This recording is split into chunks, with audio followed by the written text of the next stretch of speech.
আসসালামু আলাইকুম। অনেক চিন্তাধারা করে এই ভিডিওটা তৈরি করা।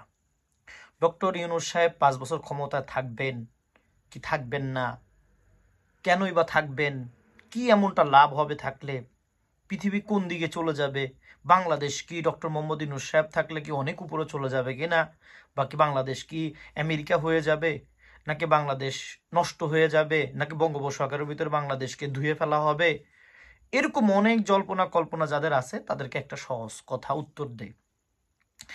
যেই সব দল বাংলাদেশের রাজনীতি এখন চায় তারা নিজেরাই হলো রাজতন্ত্র আর হলো পরিবারতন্ত্র। তাদের ভিতরে কোনো গণতন্ত্র নাই। কোনো গণতন্ত্র আছে? কোনো তন্ত্র নাই। লাস্ট কিছু বছর ধরে দেখতেছি 1971 সাল থেকে এ পর্যন্ত সবসময় এটাই দেখতেছি যে কে আসে, বঙ্গবন্ধুর কন্যা, শেষ। এটাই তো কথা। শেখ মুজিব এবং শেখ হাসিনা এইদিকে শেষ, এটা বলে। খালেদা জিয়াউর রহমান আর তারেক রহমান শেষ।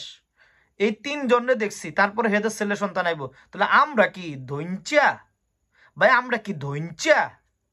আমাকে কোনো শখ নাই প্রধানমন্ত্রী হওয়ানের, আমাকে কোনো রাষ্ট্রের ক্ষমতা আসার কোনো অধিকার নাই। আমরা কি ধৈঞ্চা? তা আমাদেরকে গণতন্ত্র বলি কেমনে শিখান আপনারা? জাতীয় পার্টির কথা চিন্তা করেন।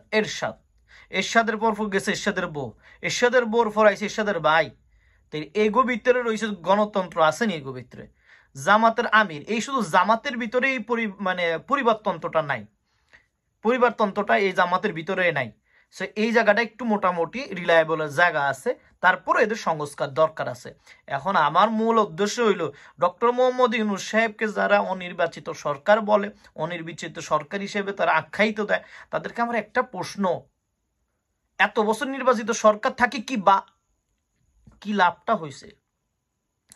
কি লাভটা হয়েছে আমারে বুঝান, বাঙালি আমারে বুঝান। আপনারা আমার মতো কি বোকা বোকা ভালো মানুষ, নাকি একটু চালাক? আমাকে একটু বুঝান, আমি এই বুঝতে চাই, আমার এই বুঝটা দরকার। বাংলাদেশের ভিতরে অনির্বাচিত সরকার থাকলে কি আমাদের বাংলাদেশ কি ধুয়ে হয়ে যাবে, নাকি বাংলাদেশ এখন বঙ্গোপসাগরের ভিতর ঢুকে যাবে, নাকি বঙ্গোপসাগর থেকে বাংলাদেশকে পানি দিয়ে মানে ডুবিয়ে দেওয়া হবে? কোনটা হবে আমাকে একটু বুঝান। আর যদি নির্বাচিত সরকার আসে, কি উন্নতিটা হবে? সেই উন্নতিটা 1971 সাল থেকে পর্যন্ত দেখিয়ে আসতেছি। উন্নতির জ্বরে বাংলাদেশ থেকে একের পর একজন পালাইতেছে। তারেক রহমানের একটু বদনাম করে যায়। তারেক রহমানের একটু বদনামটা কি এটা শোনেন। তারেক রহমান এই দেশে খাইতেছে, পড়তেছে, ঘুমাইতেছে, তার টাকা দেয় কে? তার বাবা মরছে 1979 সাল, তার বাবা মরছে 1979 সালে, তার বাবা মরছে না? এই 1979 সালে তার বাবা মরছে।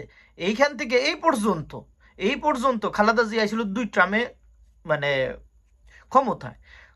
2004 সাল বা 5 সাল পর্যন্ত তার ক্ষমতা শেষ। এই পর্যন্ত তারেক রহমান এই দেশে আইসা বাসা ভাড়া, বিল্ডিং খরচ, বিদ্যুৎ বিল, ইলেকট্রিসিটি যারা বিএমপি করেন তারা কি দেন না? নাকি তারাগুলো দেনই না? তা আপনাদের এই টাকার উৎস কোত্থেকে? তো দুর্নীতি তো আপনারা এখানে বসেই করতেছেন, বাংলাদেশে যে করবেন না, যে কোনো গ্যারান্টি আছে?